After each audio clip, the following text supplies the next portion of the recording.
સાહેબ બંદગી સાહેબ આ વિશ્વ ઉપર જ્યારે સત્યનું પર્દાફાશ કરવામાં આવ્યો છે અને જ્યારે જ્યારે સત્યની યથાર્થ પ્રસ્તુતિ કરવામાં આવી છે ત્યારે એ તમામ પ્રસ્તુત કરનારા સોક્રેટિસ હોય, લાઓ ત્સે હોય, કબીર સાહેબ હોય કે વિશ્વના અનેક તત્વચિંતકો, સંતો, કોઈ પણ હોય, આ બધાને ખૂબ સહન કરવું પડ્યું છે.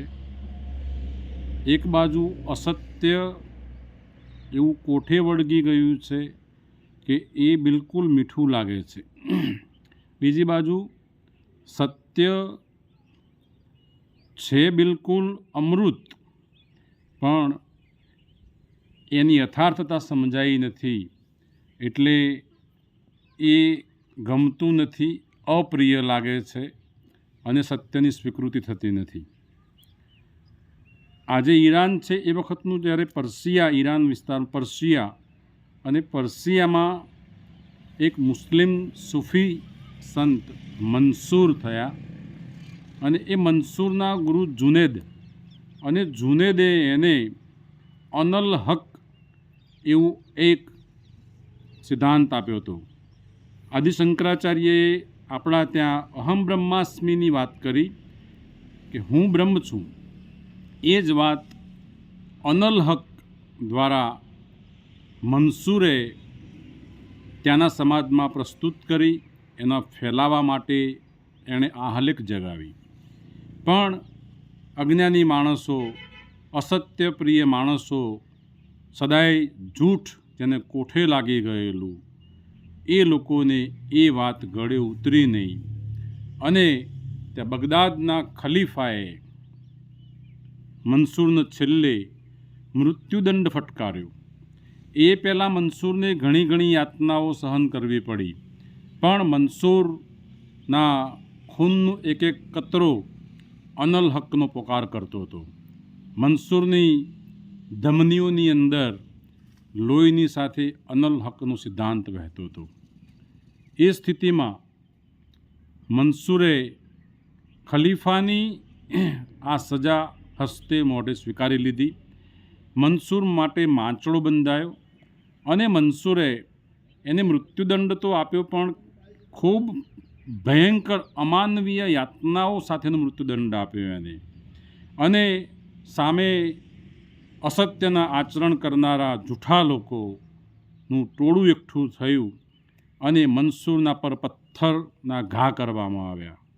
મંસૂરને એટલા બધા પથ્થરના ઘા વાગે છે, એના શરીરમાંથી એક અંગમાંથી ખૂન વહી રહ્યું છે અને એ વખતે મંસૂર હસતો જ જાય છે, કારણ કે એના લોહીની અંદર, એના શરીરમાં નખસિક તત્વ જે રમણ કરી રહ્યું હતું એ અનલ હક હતું. હવે મંસૂરનું હાસ્ય જોઈ, આટલી યાતનાઓ છતાં મંસૂરનું હાસ્ય જોઈ અને બગદાદનો ખલીફો અને ત્યાંની પ્રજા એ આશ્ચર્યચકિત થાય છે, પણ અટકતા નથી. મહાપુરુષોને આજના સમાજમાં હોય કે આજ પહેલાંના પૂર્વેમાં આપણે નજર કરીએ, ખૂબ યાતનાઓ આપી છે સાહેબ.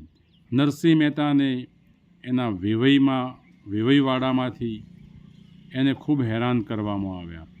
મીરાને એના ઘરવાળાએ ઝેર આપ્યું. આવા અનેક કિસ્સાઓ. સોક્રેટિસને પણ છેલ્લે મૃત્યુદંડમાં કાતિલ ઝેર પીવડાવવામાં આવ્યું હતું. એટલે મંસૂર હસતો જ જાય છે. પણ આની વચ્ચે જે પથ્થરોના ઘા થતા હતા, એ પથ્થરોના ઘાની વચ્ચે એક નાનકડું ઢેફું મંસૂરને આવીને વાગે છે અને મંસૂરની આંખમાંથી આંસુની ધાર નીકળે છે.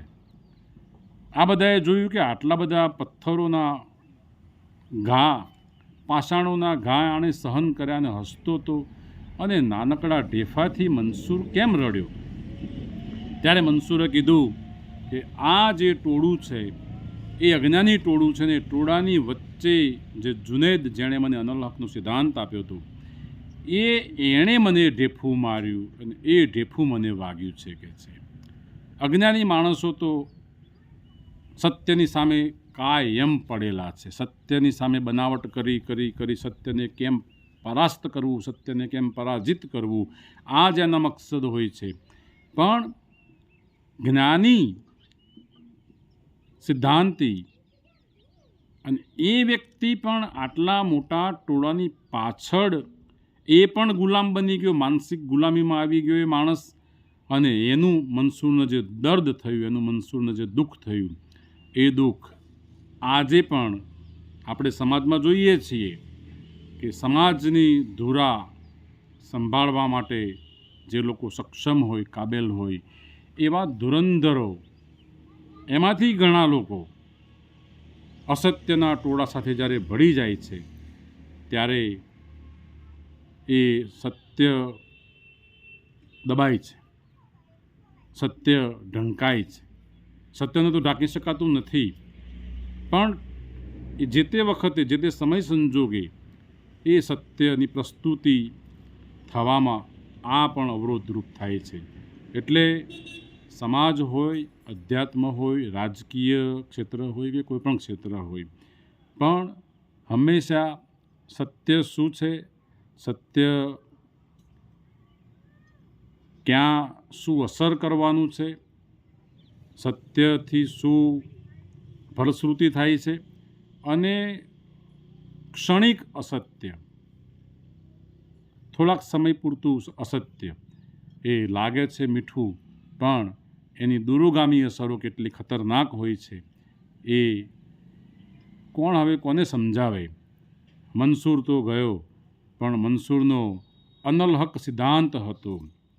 આદિ શંકરાચાર્યએ જે વાત કરી, અહમ બ્રહ્માસ્મિ તત્વમસી, આ સિદ્ધાંતો એ મરતા નથી, અમર છે.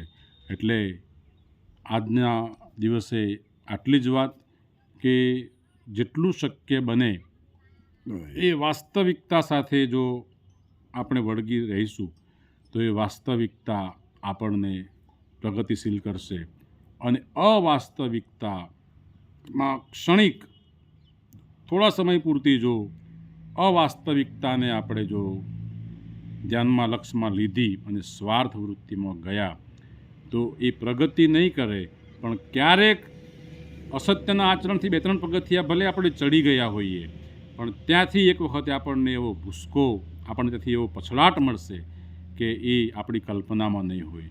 એટલે પુનઃ એ જ વાત કે સત્ય શું છે, આત્મભાવ છે, આત્મા છે એ સત્ય છે, અને આત્માને છોડી અને જેટલી અનાત્મ પ્રવૃત્તિ, અનાત્મ બાબતો છે, અનાત્મ ભાવ છે, આ અસત્ય છે.